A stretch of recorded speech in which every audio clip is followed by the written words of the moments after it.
Hello, मैं नीरजा एक बार फिर बायोलॉजी के टॉपिक को इंटरेस्टिंग तरीके से आपके सामने रखने के लिए मैं फिर तैयार हूँ। आज का जो हमारा टॉपिक रहेगा वो रहेगा लिविंग वर्ल्ड से रिलेटेड और हम बात करेंगे डाइवर्सिटी ऑफ लिविंग वर्ल्ड यानी कि जीव जगत में विविधता की।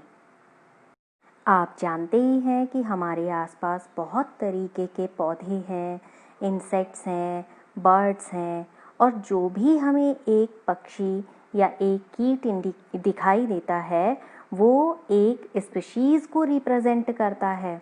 तो यही क्या है? विविधता है, यानी यही डाइवर्सिटी है। आप देख रहे हैं मैं बहुत सुंदर से फूलों के सामने खड़ी हूँ और इन फूलों में कुछ फूलों की पत्तियाँ गोल हैं, कुछ की नुकीली हैं, कुछ की छोटी छोटी सी हैं।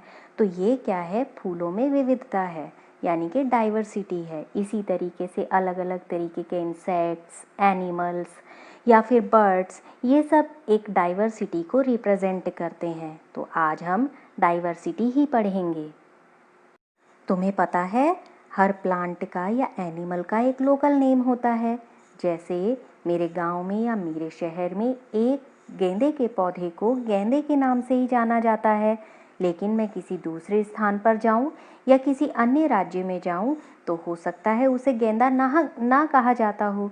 तो ऐसे ही ज़रूरी था कि हर जीव का एक स्टैंडर्ड नेम रखा जाए जिससे उसे ग्लोबली एक नाम मिल जाए। और नाम रखने की इस प्रक्रिया को ही कहा जाता है नॉमेनक्लेचर, यानी कि नाम पद्धति। किसी भी ऑर्गेनिज्म का या जीव का नाम तभी रखना संभव है जब उस जीव के बारे में सटीक जानकारियां हमारे पास हों।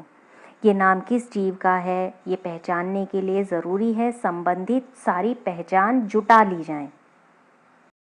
आपको पता है प्लांट्स और एनिमल्स को जो नाम दिए गए उन्हें साइंटिफिक नेम कहते हैं।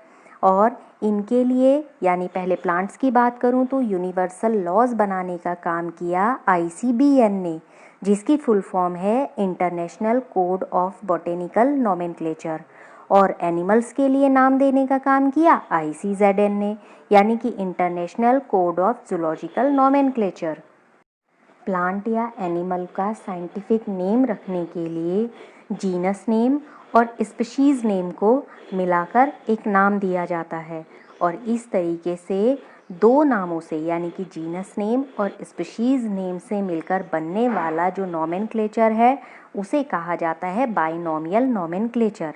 और कैरोलस लीनियस ने इस तरीके के नोमेनक्लेचर को सुझाया, तो द्विनाम पद्धति के जनक कैरोलस लीनियस हैं।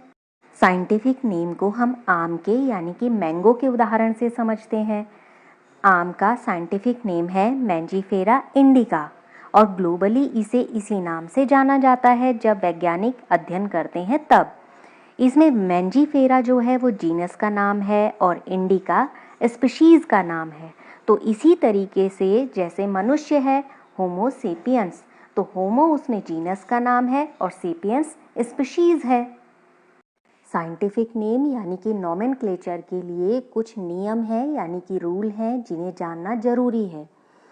इसमें पहला नियम ये है कि जब कोई भी नाम रखा जाता है तो जनरली वो नाम लैटिन भाषा में होते हैं और ये नाम तिरछे अक्षरों में लिखे जाते हैं।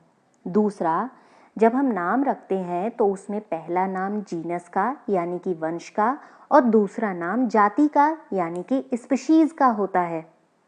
तीसरा नियम ये है कि जब हम इन नेम को हैंडराइटिंग में करते हैं तो दोनों शब्दों को यानी कि जीनस और स्पीशीज़ को अलग अलग अंडरलाइन करना चाहिए और अगर हम इसको प्रिंट कर रहे हैं तो तिरछा लिखना चाहिए। हम जानते हैं कि जो ये नाम है वंश और जाति यानी कि जीनस और स्पीशीज़ से मिलकर बने हुए होते हैं, तो इसमें जीनस नेम का फर्स्ट लेटर कैपिटल और स्पीशीज़ स्मॉल लेटर में लिखना चाहिए। जैसे आप देख रहे हैं मैंजीफेरा इंडिका और ब्रैकेट में लिन लिखा हुआ है। इसका मतलब होता है लिन यहाँ पर लीनियस के लिए लिखा हुआ है और ये उस लेखक का नाम होता है जिसने सबसे पहले इस स्पीशीज़ का वर्णन किया। यानी लेखक का नाम स्पीशीज़ के नाम के बाद ब्रैकेट में लिखा जाता है। लगभग 1.7 मिलियन से लेकर 1.8 मिलियन तक स्पीशीज़ हैं। अब आप सोचिए, सभी का स्टडी करना संभव तो है नहीं, तो इसके लिए एक ट्रिक खोजी गई कि इन सभी को हम क्लासिफाइड कर लेते हैं, इनका क्लासिफिकेशन कर लेते हैं। और क्लासिफिकेशन इसलिए ज़रूरी हो गया जिससे हम प्लांट्स को, एनिमल्स को, कैट को, टाइगर या इंसेक्ट्स को आसानी से पहचान सकें। अब देखिए, अगर मैं आपसे गेहूं के पौधे के बारे में कहूं तो आपके दिमाग में जो इमेज बनेगी वो गेहूं के पौधे की ही बनेगी। ऐसा तो है नहीं कि वो नीम के पौधे की बन जाएगी। अगर मैं बिल्ली की बात करती हूँ तो ऐसा तो है नहीं कि जो आपके दिमाग में चित्र बनेगा वो हाथी का बन जाएगा। तो इसी तरीके से वैज्ञानिकों ने सुविधाजनक तरीके से अलग अलग वर्गों में यानी कि क्लास में प्लांट्स और एनिमल्स को रखा, और जिसके लिए टैक्सा शब्द का प्रयोग किया, जो कि अलग अलग वर्गों यानी कि क्लासेस के लिए एक साइंटिफिक टर्मिनोलॉजी है। जो टैक्सा हैं अलग अलग स्तरों पर सही वर्गों को बता सकते हैं। जैसे प्लांट्स भी एक टैक्सा हैं, गेहूं भी एक टैक्सा है, इसी तरीके से एनिमल्स, मैमल्स, या हम कैट का एग्जांपल ले रहे हैं, ये सभी टैक्सा हैं। इन सभी को इन्हीं गुणों के आधार, जैसे इनकी रचना कैसी है, इनका जो सेल है वो कैसे हैं, इनका विकास कैसे हुआ, और जो इनकी इकोलॉजी से संबंधित सूचनाएं हैं, उन सभी के आधार पर टैक्सा में क्लासिफाइड किया जाता है, यानी कि उनको क्लासिफिकेशन किया जाता है। और ये जो क्लासिफिकेशन है ये मॉडर्न टेक्सोनॉमी स्टडी का भी एक बेस होता है। स्टडी की इस ब्रांच को वर्गीकरण पद्धति यानी कि सिस्टेमेटिक्स कहते हैं। सिस्टेमेटिक्स लैटिन शब्द सिस्टेमा से आया है और जिसका हिंदी में अर्थ होता है जीवों की नियमित व्यवस्था, और इंग्लिश में कहेंगे regular arrangement of organism. Linnaeus ने अपने पब्लिकेशन का टाइटल भी सिस्टेमा नेचर चुना था। तो वर्गीकरण में पहचान और उसका नॉमेनक्लेचर ये सब शामिल किया जाता है और इसका क्षेत्र बढ़ा दिया गया है। तो वर्गीकरण की इस पद्धति में जीवों के विकासीय संबंध का भी ध्यान रखा जाता है, यानी कि उनका डेवलपमेंट के दौरान किन किन अन्य जीवों के साथ कोरिलेशन रहा है। तो आज हम सिर्फ इतनी बात करेंगे। जो नोमेनक्लेचर है उससे संबंधित महत्वपूर्ण बिंदुओं को हमने जाना, उनसे संबंधित नियमों को जाना, और नाम कैसे लिखे जाते हैं हमने ये जाना। अगले सेशन में हम क्लासिफिकेशन के बारे में पढ़ेंगे। हम जानेंगे कि क्लासिफिकेशन कोई सिंगल स्टेप नहीं है, बल्कि बहुत सारे स्टेप हैं जो क्लासिफिकेशन लिखते समय हमें फॉलो करने हैं। नेक्स्ट सेशन में हम जानेंगे कि वो स्टेप्स क्या क्या हैं और कैसे क्लासिफिकेशन किया जाता है।